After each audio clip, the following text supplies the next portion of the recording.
محمد رد هو يا رسول الله محمد لد يا نبي الله.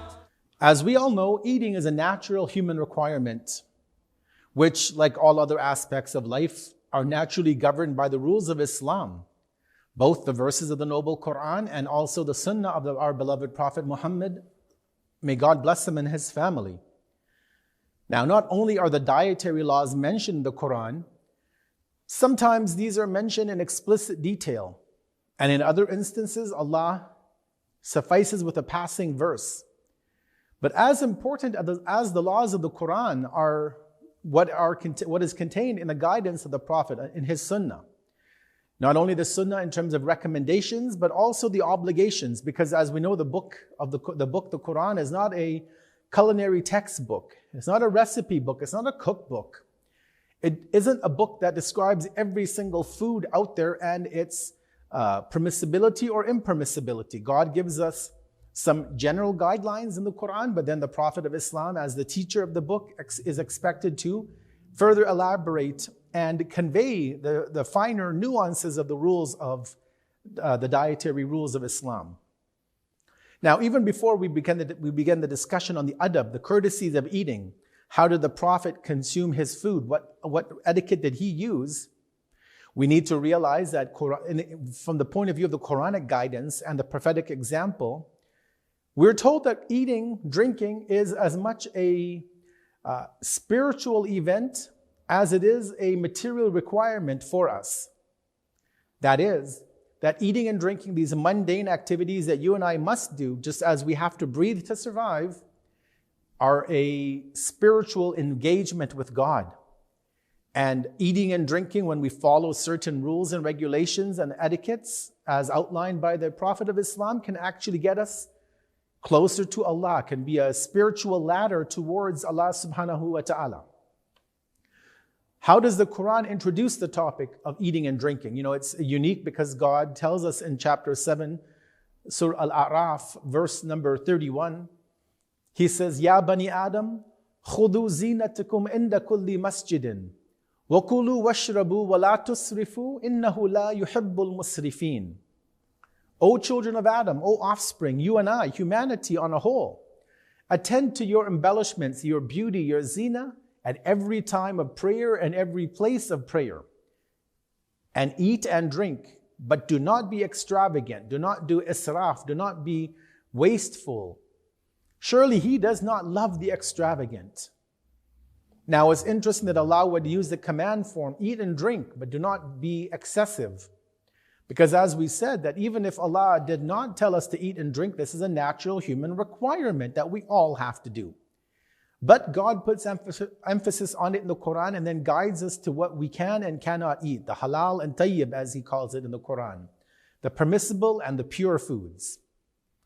Now, when we study the world around us and what we have on this planet Earth, we know that God has placed all of the healthy and beneficial foods at our disposal. And we're allowed to enjoy these blessings.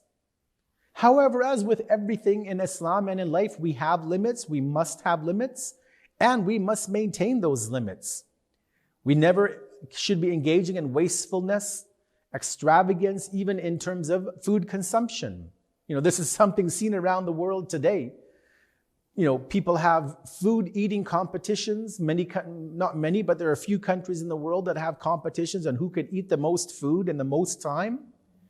In addition to that, you know, when you look at our statistics that scientists give us and researchers provide, they tell us that an average family in North America, let's say, or even a European family, will throw away as much as 50% of the food that they buy from the grocery store. And not because it's gone bad. Yeah, in some cases, because we over-purchase, it goes bad and we throw it out. But many times we just don't want to eat the food. You know, it's a bit wilted, or we want new stuff. And so the average wastage of over $1,000, if not more, goes directly into the garbage. And it's not only the cost of that food, right? Keep in mind the cost to grow it, the water, the fertilizer, the nutrients, the cost to harvest it, the labor to harvest it, to get it to a factory, to process it, the amount of money spent to ship it across the country or across the world, the money it takes to stock a shelf, so on and so forth, that is all byproducts of wastage. Now, coming back to the topic at hand, the prophetic etiquette of eating. We see that the Prophet has left behind actually many customs, some of which, I will admit right off the bat are maybe not practical for all of us, especially people who, for example, are of an older age or have physical difficulties. But nonetheless, if we have the ability to practice some of these traditions of the Prophet, we should do our best to do them, to follow through with them for the reward from God. And also there may be some benefits in them that even modern science has yet to understand. One of the first things that we see in the Sunnah of the Prophet is that he always ate sitting on the floor. And he would comment that he is just a slave of the servants of God. And so he would sit on the floor and eat. This seems to indicate that there were people at that time that would have tables and chairs and they would sit on tables to eat food. But the fact that the Prophet preferred the floor and he said, I sit just as all of the poor people sit, gives us an indication that his tradition was a revolutionary concept at his time that others really were not thinking about of that level.